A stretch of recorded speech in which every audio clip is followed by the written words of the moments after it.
ওই আনারস আনারস আনারস, ওই আনারস আনারস। ও বৌদি, দেবো নাকি আনারস? না, আমার আছে। কোথায়? এই তো এই ব্যাগে, ওই পাশের দোকানটা থেকে কিনলাম। ও, এই আনারস আনারস আনারস, এই আনারস আনারস, ওই আনারস আনারস আনারস, এই টস টস আনারস। এই নিয়ে যান দাদা, আমার রস নিয়ে যান, নিয়ে যান, নিয়ে যান, নিয়ে যান। দাদা আনারস কত করে? 100 টাকা। ও, পাশের দোকানে তো 50 টাকা করে দিচ্ছে। পাশের দোকানের আনা ও তার মালিকের দুজনেরই কোনো রস নাই, তাই তো কম দাম। তো আপনার ওগুলো ভালো রস আছে তো? আরে দাদা, আপনার শরীরে রস থাকতে পারে আর আনারসের রস থাকবে না, এটা হতে পারে? তুলে নিন।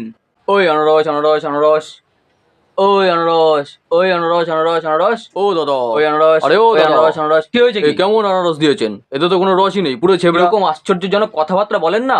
আপনার শরীরে চিরকাল রস থাকবে? আপনারও বয়স হবে, আপনিও বুড়ো হবেন। ঠিক তেমনই আনারসটা যখন এখানে ছিল তখন রস ছিল, আপনি বাড়ি নিয়ে যাওয়ার পর রস নেই। এটা আমারও দোষ না, আনারসেরও দোষ না, এটা হচ্ছে টাইমের দোষ।